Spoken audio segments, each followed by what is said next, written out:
Are you ready to journey beyond time in the magical world of literature?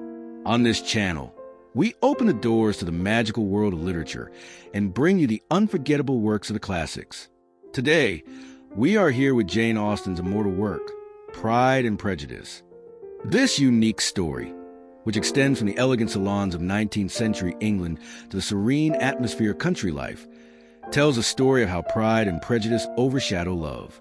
This unforgettable love story, which oscillates between Elizabeth Bennet's intelligence and Mr. Darcy's mysterious charm, will deeply affect you. Are you ready? Then sit back, close your eyes, and step into the magical world of Pride and Prejudice.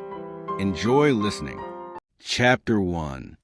It is a truth universally acknowledged, that a single man in possession of a good fortune must be in want of a wife.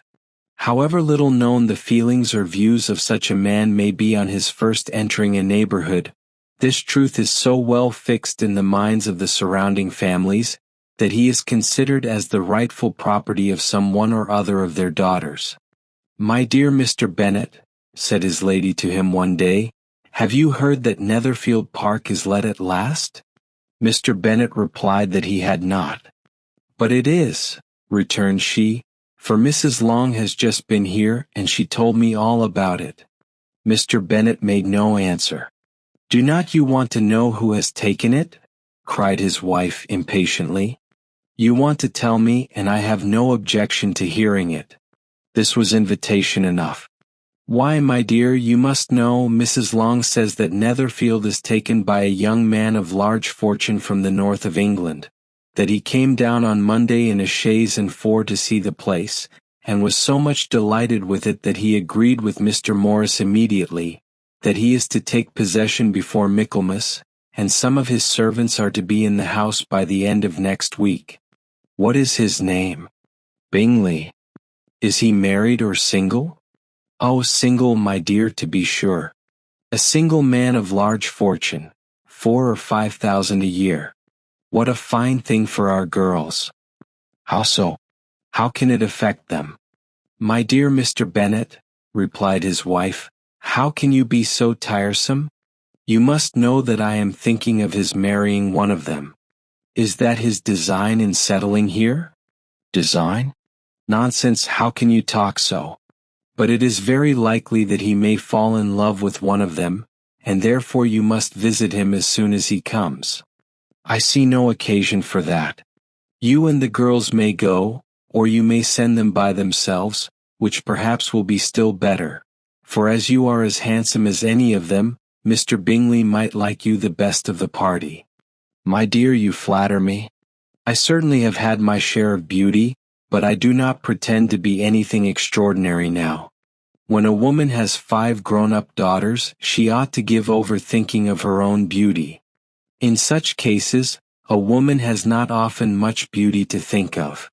But, my dear, you must indeed go and see Mr. Bingley when he comes into the neighborhood. It is more than I engage for, I assure you. But consider your daughters. Only think what an establishment it would be for one of them.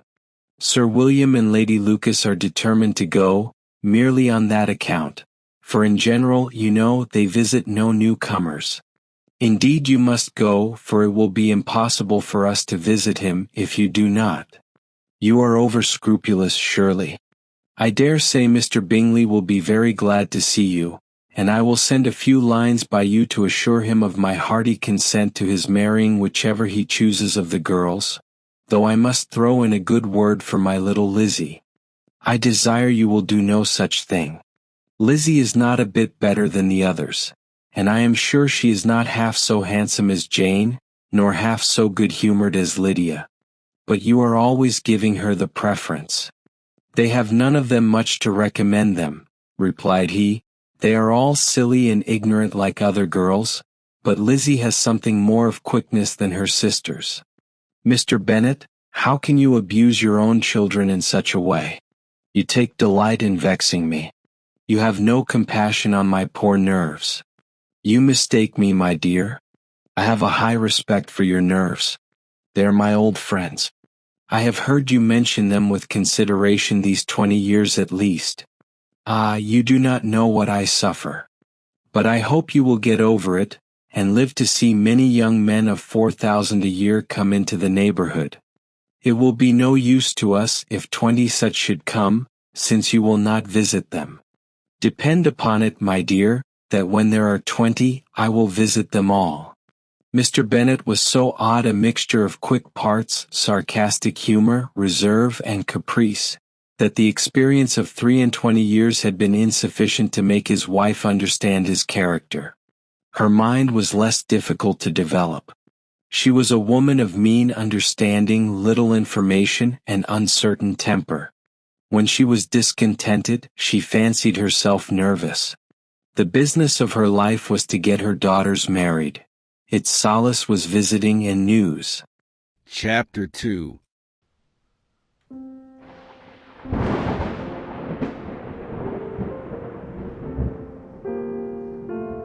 Mr. Bennet was among the earliest of those who waited on Mr. Bingley. He had always intended to visit him, though to the last always assuring his wife that he should not go. Until the evening after the visit was paid she had no knowledge of it. It was then disclosed in the following manner. Observing his second daughter employed in trimming a hat, he suddenly addressed her with, "I hope Mr. Bingley will like it, Lizzie." "We are not in a way to know what Mr. Bingley likes," said her mother resentfully, "since we are not to visit." "But you forget, mamma," said Elizabeth, "that we shall meet him at the assemblies, and that Mrs. Long has promised to introduce him. I do not believe Mrs. Long will do any such thing. She has 2 nieces of her own. She is a selfish, hypocritical woman, and I have no opinion of her." "No more have I," said Mr. Bennet, "and I am glad to find that you do not depend on her serving you." Mrs. Bennet deigned not to make any reply, but, unable to contain herself, began scolding one of her daughters. "Don't keep coughing so, Kitty, for heaven's sake. Have a little compassion on my nerves. You tear them to pieces." "Kitty has no discretion in her coughs," said her father. "She times them ill." "I do not cough for my own amusement," replied Kitty fretfully. "When is your next ball to be, Lizzie?" "Tomorrow fortnight." "Aye, so it is," cried her mother, "and Mrs. Long does not come back till the day before, so it will be impossible for her to introduce him, for she will not know him herself. Then, my dear, you may have the advantage of your friend, and introduce Mr. Bingley to her." "Impossible, Mr. Bennet, impossible, when I am not acquainted with him myself. How can you be so teasing? I honor your circumspection. A fortnight's acquaintance is certainly very little. One cannot know what a man really is by the end of a fortnight.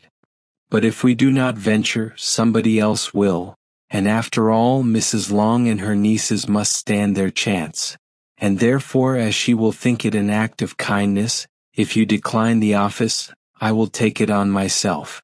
The girls stared at their father. Mrs. Bennet said only, "Nonsense, nonsense." "What can be the meaning of that emphatic exclamation?" cried he.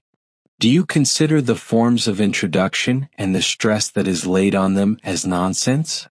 I cannot quite agree with you there. What say you, Mary? For you are a young lady of deep reflection, I know, and read great books and make extracts." Mary wished to say something very sensible but knew not how. "While Mary is adjusting her ideas," he continued, "let us return to Mr. Bingley." "I am sick of Mr. Bingley," cried his wife. "I am sorry to hear that, but why did you not tell me so before? If I had known as much this morning, I certainly would not have called on him. It is very unlucky, but as I have actually paid the visit, we cannot escape the acquaintance now." The astonishment of the ladies was just what he wished, that of Mrs. Bennet perhaps surpassing the rest, though when the first tumult of joy was over, she began to declare that it was what she had expected all the while. "How good it was in you, my dear Mr. Bennet! But I knew I should persuade you at last. I was sure you loved your girls too well to neglect such an acquaintance. Well, how pleased I am. And it is such a good joke, too, that you should have gone this morning, and never said a word about it till now. Now, Kitty, you may cough as much as you choose, said Mr. Bennet, and as he spoke he left the room fatigued with the raptures of his wife. What an excellent father you have, girls, said she when the door was shut. I do not know how you will ever make him amends for his kindness, or me either for that matter. At our time of life, it is not so pleasant, I can tell you, to be making new acquaintances every day, but for your sakes we would do anything. Lydia, my love, though you are the youngest, I dare say Mr. Bingley will dance with you at the next ball. Oh, said Lydia stoutly, I am not afraid, for though I am the youngest, I'm the tallest.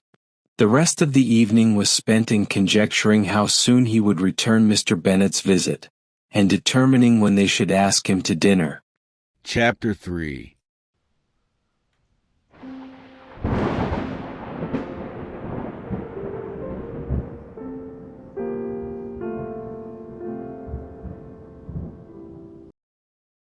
Not all that Mrs. Bennet, however, with the assistance of her 5 daughters, could ask on the subject, was sufficient to draw from her husband any satisfactory description of Mr. Bingley.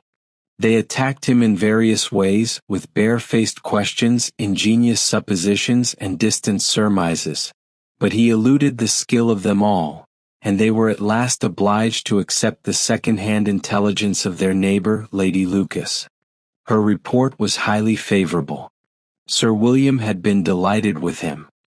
He was quite young, wonderfully handsome, extremely agreeable, and to crown the whole, he meant to be at the next assembly with a large party. Nothing could be more delightful. To be fond of dancing was a certain step towards falling in love, and very lively hopes of Mr. Bingley's heart were entertained. If I can but see one of my daughters happily settled at Netherfield, said Mrs. Bennet to her husband, and all the others equally well married, I shall have nothing to wish for. In a few days Mr. Bingley returned Mr. Bennet's visit, and sat about 10 minutes with him in his library. He had entertained hopes of being admitted to a sight of the young ladies, of whose beauty he had heard much, but he saw only the father. The ladies were somewhat more fortunate, for they had the advantage of ascertaining from an upper window that he wore a blue coat and rode a black horse. An invitation to dinner was soon afterwards dispatched, and already had Mrs. Bennet planned the courses that were to do credit to her housekeeping, when an answer arrived which deferred it all. Mr. Bingley was obliged to be in town the following day, and consequently unable to accept the honor of their invitation, etc. Mrs. Bennet was quite disconcerted. She could not imagine what business he could have in town so soon after his arrival in Hertfordshire, and she began to fear that he might always be flying about from one place to another, and never settled at Netherfield as he ought to be. Lady Lucas quieted her fears a little by starting the idea of his being gone to London only to get a large party for the ball, and a report soon followed that Mr. Bingley was to bring 12 ladies and 7 gentlemen with him to the assembly. The girls grieved over such a number of ladies, but were comforted the day before the ball by hearing that, instead of 12, he had brought only 6 with him from London, his 5 sisters and a cousin. And when the party entered the assembly room, it consisted of only 5 altogether. Mr. Bingley, his 2 sisters, the husband of the eldest, and another young man. Mr. Bingley was good-looking and gentlemanlike. He had a pleasant countenance and easy, unaffected manners. His sisters were fine women with an air of decided fashion.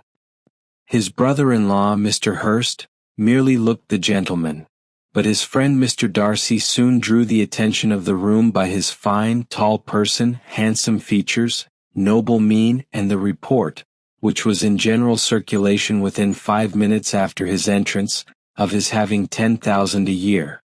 The gentleman pronounced him to be a fine figure of a man, the ladies declared he was much handsomer than Mr. Bingley, and he was looked at with great admiration for about half the evening, till his manners gave a disgust which turned the tide of his popularity, for he was discovered to be proud, to be above his company, and above being pleased, and not all his large estate in Derbyshire could save him from having a most forbidding, disagreeable countenance, and being unworthy to be compared with his friend.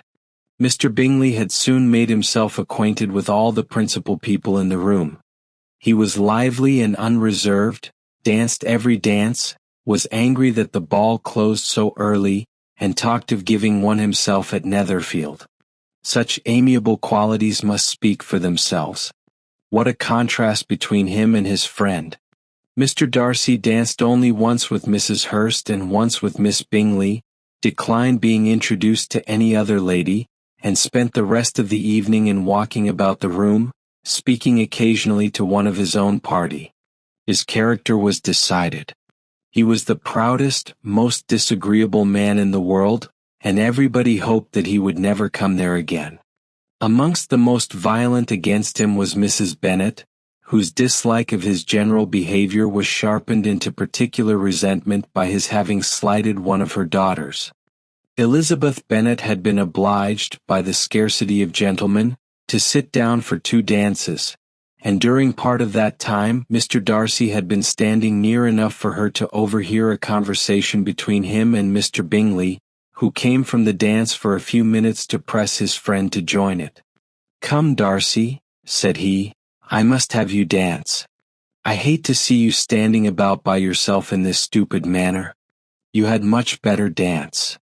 "I certainly shall not. You know how I detest it unless I am particularly acquainted with my partner. At such an assembly as this, it would be insupportable. Your sisters are engaged, and there is not another woman in the room whom it would not be a punishment to me to stand up with."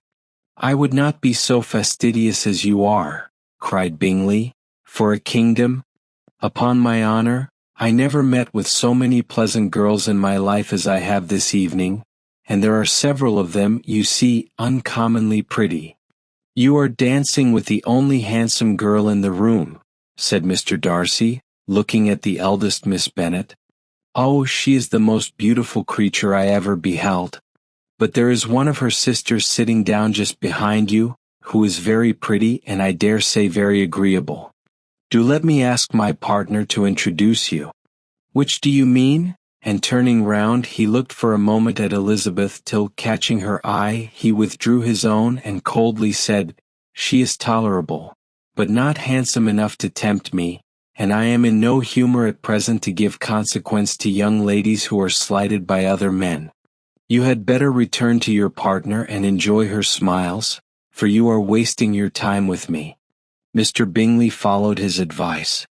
Mr. Darcy walked off, and Elizabeth remained with no very cordial feelings towards him.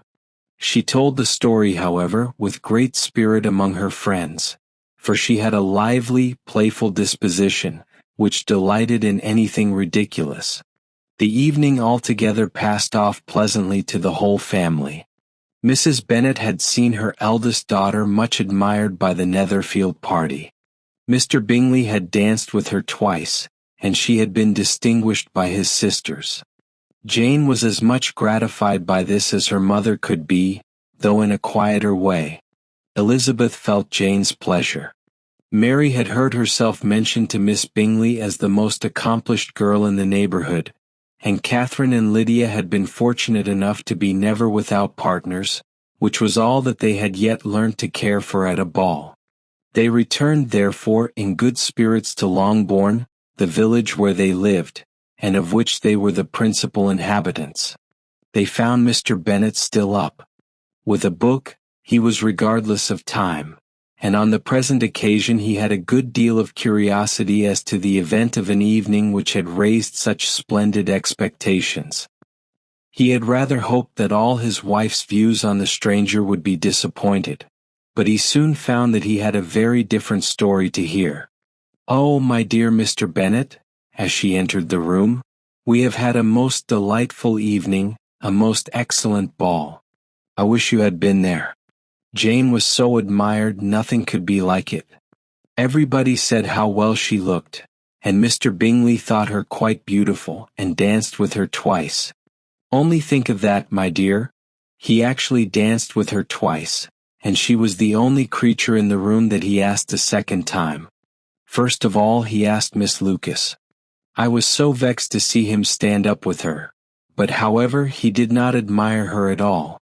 Indeed, nobody can, you know, and he seemed quite struck with Jane as she was going down the dance.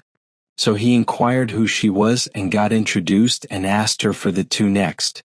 Then the 2/3 he danced with Miss King, and the 2/4 with Maria Lucas, and the 2/5 with Jane again, and the 2/6 with Lizzie and the Boulanger. If he had had any compassion for me, cried her husband impatiently, he would not have danced half so much. For God's sake, say no more of his partners. Oh, that he had sprained his ankle in the first dance. Oh, my dear, continued Mrs. Bennet, I am quite delighted with him. He is so excessively handsome, and his sisters are charming women.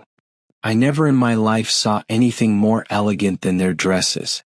I dare say the lace upon Mrs. Hurst's gown. Here she was interrupted again. Mr. Bennet protested against any description of finery. She was therefore obliged to seek another branch of the subject, and related, with much bitterness of spirit, and some exaggeration, the shocking rudeness of Mr. Darcy. But I can assure you, she added, that Lizzie does not lose much by not suiting his fancy, for he is a most disagreeable, horrid man, not at all worth pleasing.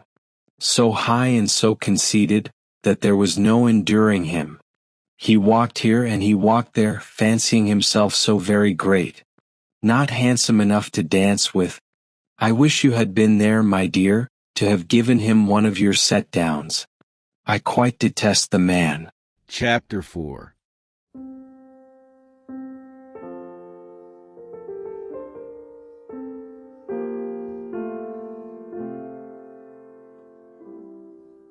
When Jane and Elizabeth were alone, the former, who had been cautious in her praise of Mr. Bingley before, expressed to her sister how very much she admired him.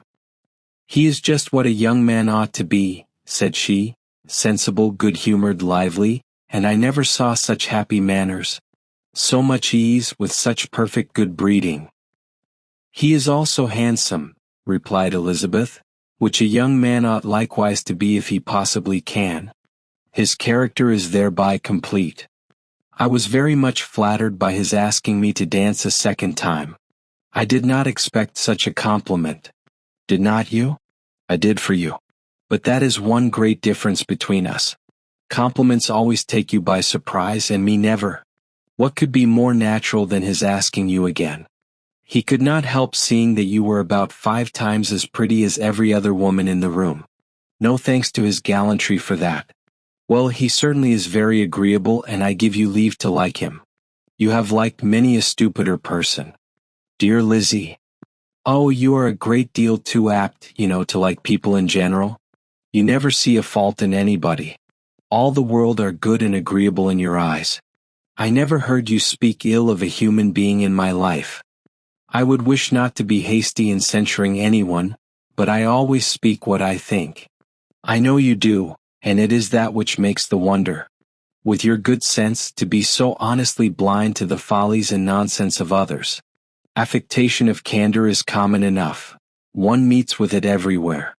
But to be candid without ostentation or design, to take the good of everybody's character and make it still better, and say nothing of the bad, belongs to you alone. And so, you like this man's sisters too, do you? Their manners are not equal to his. Certainly not at first, but they are very pleasing women when you converse with them. Miss Bingley is to live with her brother, and keep his house, and I am much mistaken if we shall not find a very charming neighbor in her.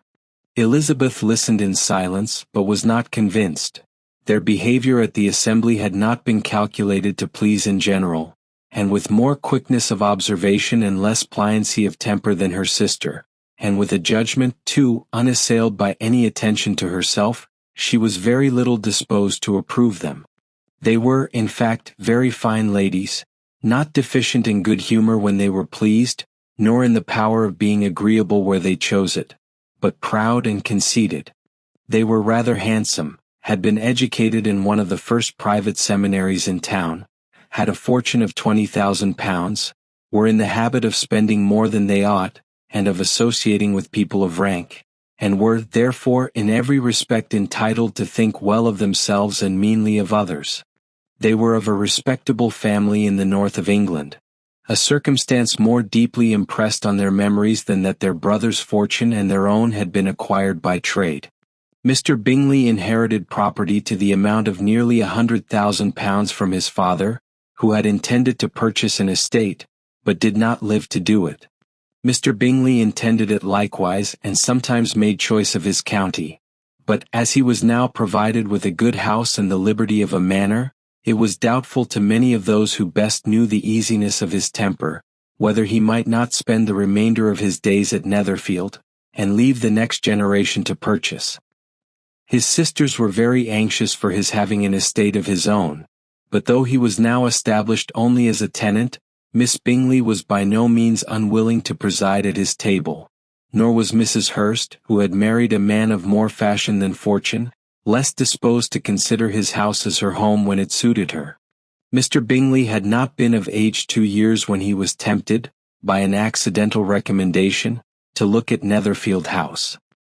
He did look at it and into it for half an hour, was pleased with the situation and the principal rooms, satisfied with what the owner said in its praise, and took it immediately. Between him and Darcy there was a very steady friendship, in spite of a great opposition of character. Bingley was endeared to Darcy by the easiness, openness, and ductility of his temper, though no disposition could offer a greater contrast to his own, and though with his own he never appeared dissatisfied. On the strength of Darcy's regard, Bingley had the firmest reliance, and of his judgment the highest opinion. In understanding, Darcy was the superior. Bingley was by no means deficient, but Darcy was clever. He was at the same time haughty, reserved, and fastidious, and his manners, though well-bred, were not inviting.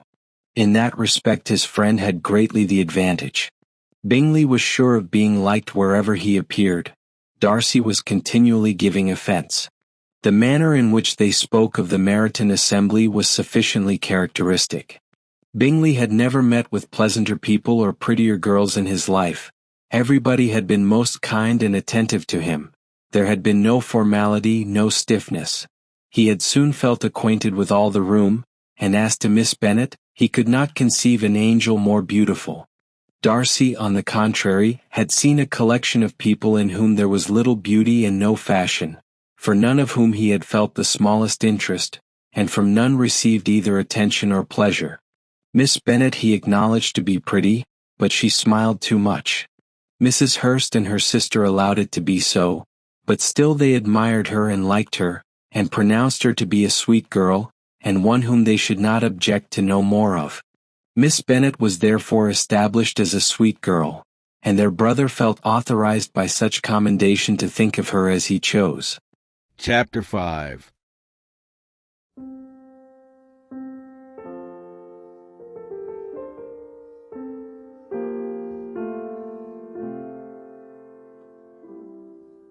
Within a short walk of Longbourn lived a family with whom the Bennets were particularly intimate.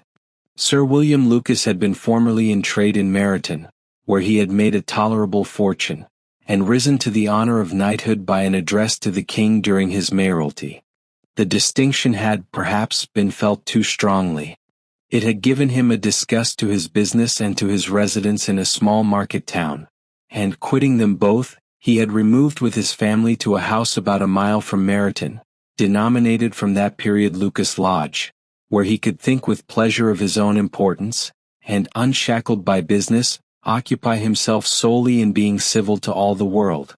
For, though elated by his rank, it did not render him supercilious. On the contrary, he was all attention to everybody. By nature inoffensive, friendly, and obliging, his presentation at St. James's had made him courteous. Lady Lucas was a very good kind of woman, not too clever to be a valuable neighbor to Mrs. Bennet. They had several children. The eldest of them, a sensible, intelligent young woman about 27, was Elizabeth's intimate friend. That the Miss Lucases and the Miss Bennets should meet to talk over a ball was absolutely necessary, and the morning after the assembly brought the former to Longbourn to hear and to communicate. "You began the evening well, Charlotte," said Mrs. Bennet with civil self-command to Miss Lucas. "You were Mr. Bingley's first choice." "Yes, but he seemed to like his second better." "Oh, you mean Jane, I suppose, because he danced with her twice." "To be sure, that did seem as if he admired her. Indeed, I rather believe he did. I heard something about it, but I hardly know what, something about Mr. Robinson." "Perhaps you mean what I overheard between him and Mr. Robinson. Did not I mention it to you? Mr. Robinson's asking him how he liked our Meryton assemblies, and whether he did not think there were a great many pretty women in the room, and which he thought the prettiest. And his answering immediately to the last question, 'Oh, the eldest Miss Bennet, beyond a doubt. There cannot be two opinions on that point.' Upon my word. Well, that was very decided indeed. That does seem as if, but however, it may all come to nothing, you know." "My overhearings were more to the purpose than yours, Eliza," said Charlotte. "Mr. Darcy is not so well worth listening to as his friend, is he?" Poor Eliza. To be only just tolerable. "I beg you will not put it into Lizzie's head to be vexed by his ill-treatment, for he is such a disagreeable man that it would be quite a misfortune to be liked by him. Mrs. Long told me last night that he sat close to her for half an hour without once opening his lips." "Are you quite sure, ma'am? Is not there a little mistake?" said Jane. "I certainly saw Mr. Darcy speaking to her." "Aye, because she asked him at last how he liked Netherfield, and he could not help answering her. But she said he seemed very angry at being spoke to." "Miss Bingley told me," said Jane, "that he never speaks much unless among his intimate acquaintance. With them he is remarkably agreeable." "I do not believe a word of it, my dear. If he had been so very agreeable, he would have talked to Mrs. Long. But I can guess how it was. Everybody says that he is eat up with pride, and I dare say he had heard somehow that Mrs. Long does not keep a carriage, and had to come to the ball in a hack chaise." "I do not mind his not talking to Mrs. Long," said Miss Lucas, "but I wish he had danced with Eliza." "Another time, Lizzie," said her mother, "I would not dance with him if I were you. I believe, ma'am, I may safely promise you never to dance with him." "His pride," said Miss Lucas, "does not offend me so much as pride often does, because there is an excuse for it. One cannot wonder that so very fine a young man, with family, fortune, everything in his favor, should think highly of himself. If I may so express it, he has a right to be proud." "That is very true," replied Elizabeth, "and I could easily forgive his pride if he had not mortified mine."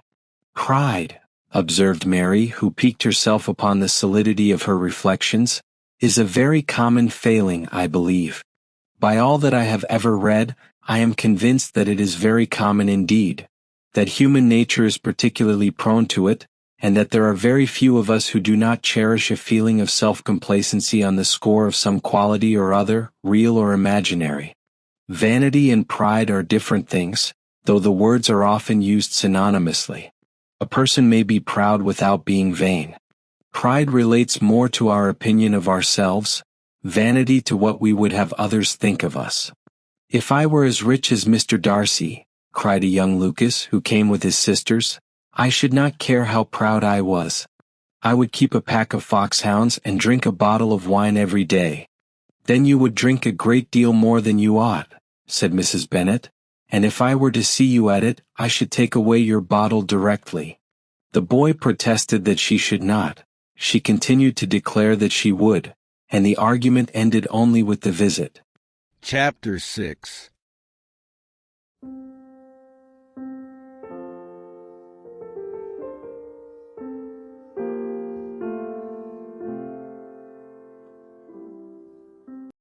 The ladies of Longbourn soon waited on those of Netherfield. The visit was returned in due form. Miss Bennet's pleasing manners grew on the goodwill of Mrs. Hurst and Miss Bingley, and though the mother was found to be intolerable, and the younger sisters not worth speaking to, a wish of being better acquainted with them was expressed towards the two eldest.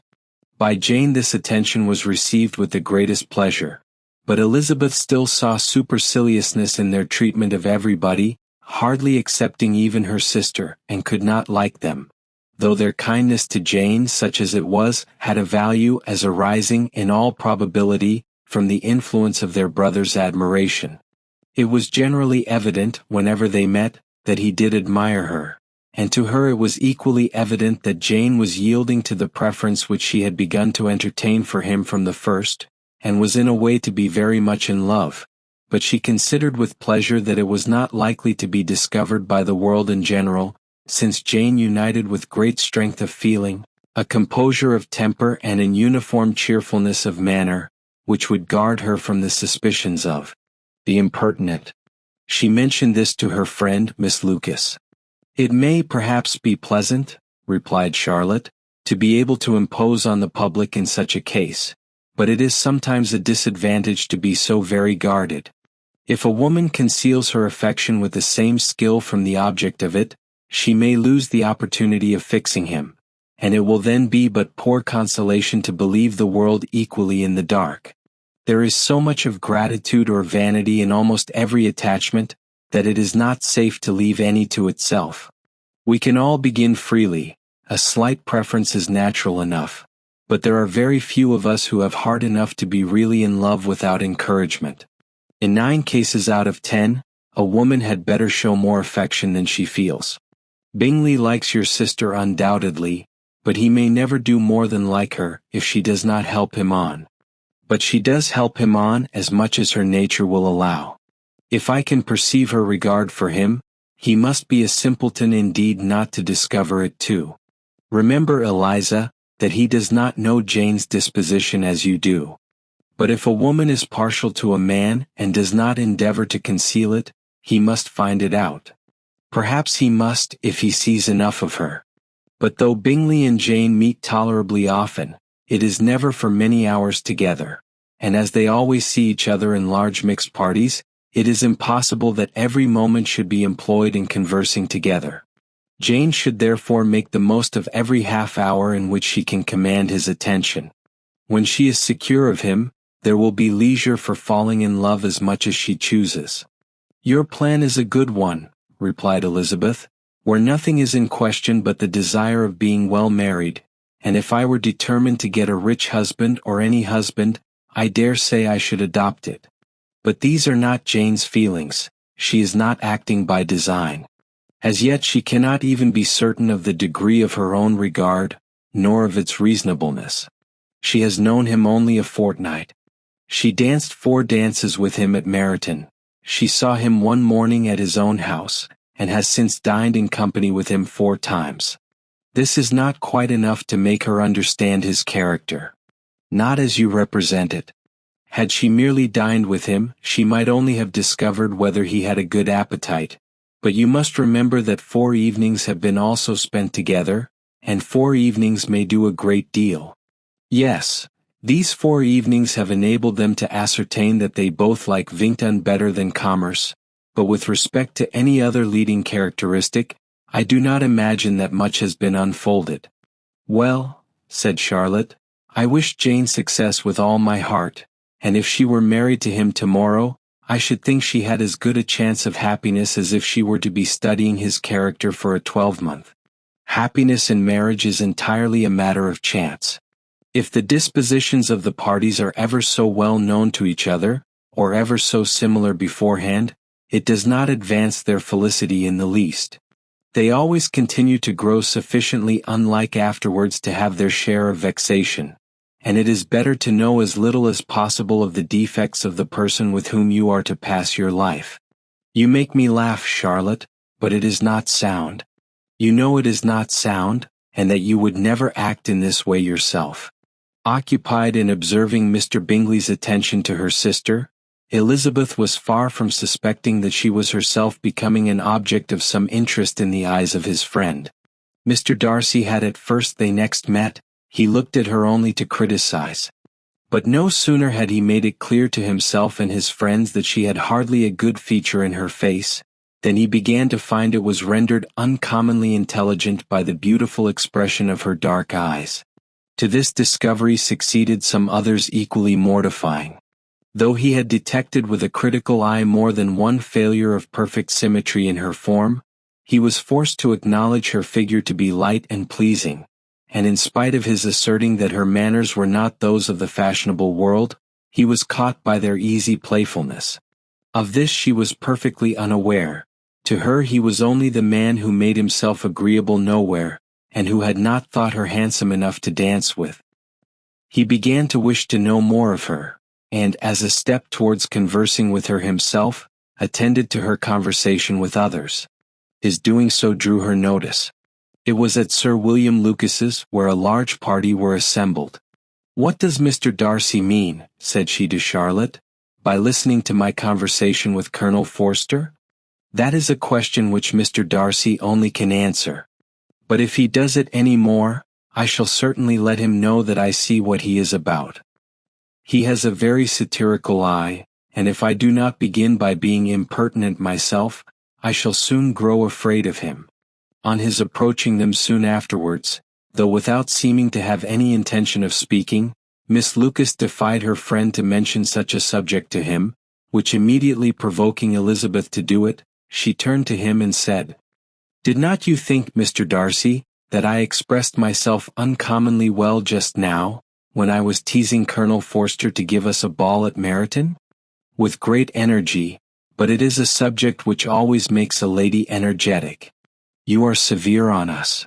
"It will be her turn soon to be teased," said Miss Lucas. "I am going to open the instrument, Eliza, and you know what follows.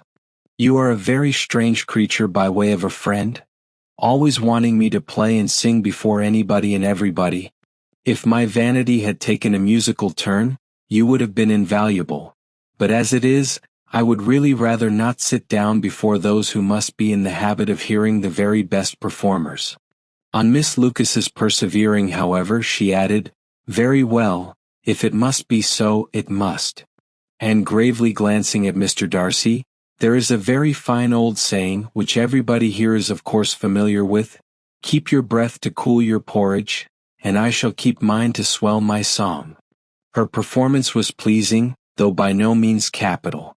After a song or two, and before she could reply to the entreaties of several that she would sing again, she was eagerly succeeded at the instrument by her sister Mary, who having, in consequence of being the only plain one in the family, worked hard for knowledge and accomplishments, was always impatient for display.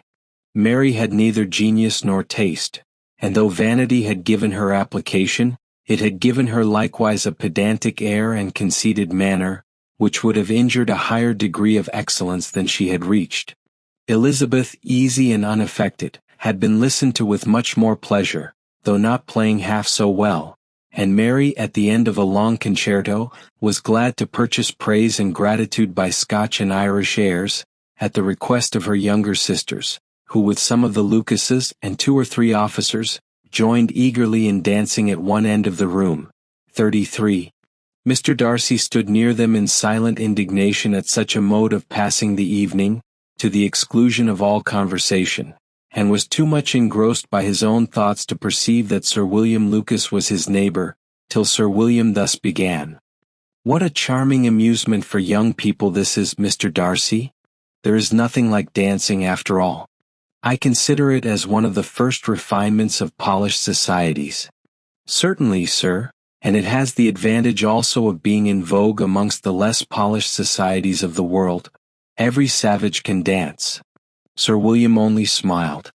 "Your friend performs delightfully," he continued after a pause on seeing Bingley join the group, "and I doubt not that you are an adept in the science yourself, Mr. Darcy.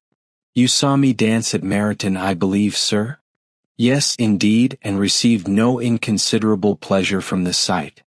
"Do you often dance at St. James's?" "Never, sir." "Do you not think it would be a proper compliment to the place?" "It is a compliment which I never pay to any place if I can avoid it." "You have a house in town, I conclude?" Mr. Darcy bowed. "I had once some thoughts of fixing in town myself, for I am fond of superior society, but I did not feel quite certain that the air of London would agree with Lady Lucas." He paused in hopes of an answer, but his companion was not disposed to make any, and Elizabeth at that instant moving towards them, he was struck with the notion of doing a very gallant thing and called out to her, "My dear Miss Eliza, why are not you dancing? Mr. Darcy, you must allow me to present this young lady to you as a very desirable partner. You cannot refuse to dance, I am sure, when so much beauty is before you." And taking her hand, he would have given it to Mr. Darcy, who, though extremely surprised, was not unwilling to receive it, when she instantly drew back, and said with some discomposure to Sir William, "Indeed, sir, I have not the least intention of dancing. I entreat you not to suppose that I moved this way in order to beg for a partner." Mr. Darcy, with grave propriety, requested to be allowed the honor of her hand, but in vain. Elizabeth was determined, nor did Sir William at all shake her purpose by his attempt at persuasion. "You excel so much in the dance, Miss Eliza, that it is cruel to deny me the happiness of seeing you, and though this gentleman dislikes the amusement in general, he can have no objection, I am sure, to oblige us for 1/2 hour." "Mr. Darcy is all politeness," said Elizabeth, smiling. "He is indeed, but considering the inducement, my dear Miss Eliza, we cannot wonder at his complaisance, for who would object to such a partner?" Elizabeth looked archly and turned away. Her resistance had not injured her with the gentleman, and he was thinking of her with some complacency, when thus accosted by Miss Bingley. "I can guess the subject of your reverie." "I should imagine not. You are considering how insupportable it would be to pass many evenings in this manner, in such society, and indeed I am quite of your opinion. I was never more annoyed. The insipidity and yet the noise, the nothingness and yet the self-importance of all these people. What would I give to hear your strictures on them? Your conjecture is totally wrong, I assure you. My mind was more agreeably engaged. I have been meditating on the very great pleasure which a pair of fine eyes in the face of a pretty woman can bestow." Miss Bingley immediately fixed her eyes on his face, and desired he would tell her what lady had the credit of inspiring such reflections. Mr. Darcy replied, with great intrepidity, "Miss Elizabeth Bennet." "Miss Elizabeth Bennet?" repeated Miss Bingley.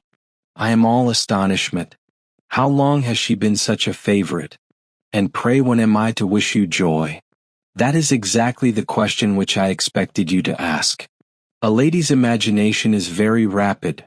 It jumps from admiration to love, from love to matrimony, in a moment. I knew you would be wishing me joy. Nay, if you are so serious about it, I shall consider the matter as absolutely settled. You will have a charming mother-in-law indeed, and of course she will be always at Pemberley with you."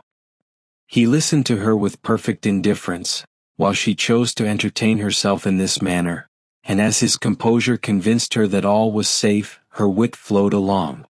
Chapter 7.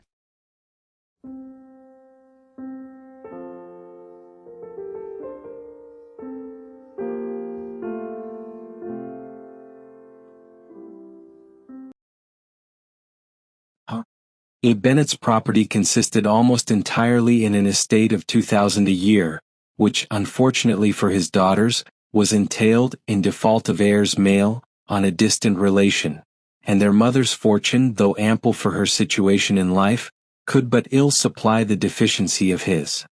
Her father had been an attorney in Meryton, and had left her £4,000. She had a sister married to a Mr. Phillips, who had been a clerk to their father and succeeded him in the business, and a brother settled in London in a respectable line of trade. The village of Longbourn was only 1 mile from Meryton, a most convenient distance for the young ladies, who were usually tempted thither 3 or 4 times a week, to pay their duty to their aunt, and to a milliner's shop just over the way. The 2 youngest of the family, Catherine and Lydia, were particularly frequent in these attentions. Their minds were more vacant than their sisters', and when nothing better offered, a walk to Meryton was necessary to amuse their morning hours and furnish conversation for the evening. And however bare of news the country in general might be, they always contrived to learn some from their aunt. At present, indeed, they were well supplied both with news and happiness by the recent arrival of a militia regiment in the neighborhood. It was to remain the whole winter, and Meryton was the headquarters. Their visits to Mrs. Phillips were now productive of the most interesting intelligence.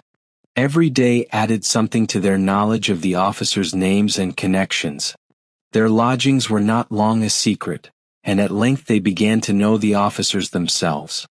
Mr. Phillips visited them all, and this opened to his nieces a source of felicity unknown before. They could talk of nothing but officers, and Mr. Bingley's large fortune, the mention of which gave animation to their mother, was worthless in their eyes when opposed to the regimentals of an ensign. After listening one morning to their effusions on this subject, Mr. Bennet coolly observed, "From all that I can collect by your manner of talking, you must be two of the silliest girls in the country. I have suspected it some time, but I am now convinced." Catherine was disconcerted and made no answer, but Lydia, with perfect indifference, continued to express her admiration of Captain Carter, and her hope of seeing him in the course of the day, as he was going the next morning to London. "I am astonished, my dear," said Mrs. Bennet, "that you should be so ready to think your own children silly. If I wish to think slightingly of anybody's children, it should not be of my own, however. If my children are silly, I must hope to be always sensible of it. Yes, but as it happens, they are all of them very clever. This is the only point, I flatter myself, on which we do not agree. I had hoped that our sentiments coincided in every particular, but I must so far differ from you as to think our two youngest daughters uncommonly foolish. My dear Mr. Bennet, you must not expect such girls to have the sense of their father and mother. When they get to our age, I dare say they will not think about officers any more than we do. I remember the time when I liked a red coat myself very well, and indeed, so I do still at my heart, and if a smart young colonel, with 5,000 or 6,000 a year, should want one of my girls, I shall not say nay to him, and I thought Colonel Forster looked very becoming the other night at Sir William's in his regimentals." "Mamma," cried Lydia, "my aunt says that Colonel Forster and Captain Carter do not go so often to Miss Watson's as they did when they first came. She sees them now very often standing in Clark's library." Mrs. Bennet was prevented replying by the entrance of the footman with a note for Miss Bennet. It came from Netherfield, and the servant waited for an answer. Mrs. Bennet's eyes sparkled with pleasure, and she was eagerly calling out, while her daughter read, "Well, Jane, who is it from? What is it about? What does he say? Well, Jane, make haste and tell us. Make haste, my love." "It is from Miss Bingley," said Jane, and then read it aloud. "My dear friend, if you are not so compassionate as to dine today with Louisa and me, we shall be in danger of hating each other for the rest of our lives. For a whole day's tete-a-tete between two women can never end without a quarrel.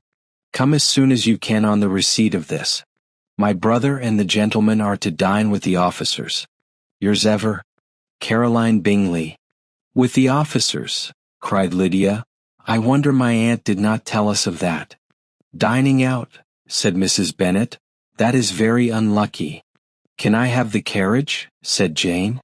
"No, my dear, you had better go on horseback because it seems likely to rain, and then you must stay all night." "That would be a good scheme," said Elizabeth, "if you were sure that they would not offer to send her home." "Oh, but the gentlemen will have Mr. Bingley's chaise to go to Meryton, and the Hursts have no horses to theirs. I had much rather go in the coach. But, my dear, your father cannot spare the horses, I am sure. They are wanted in the farm, Mr. Bennet, are not they? They are wanted in the farm much oftener than I can get them." "But if you have got them today," said Elizabeth, "my mother's purpose will be answered." She did at last extort from her father an acknowledgment that the horses were engaged.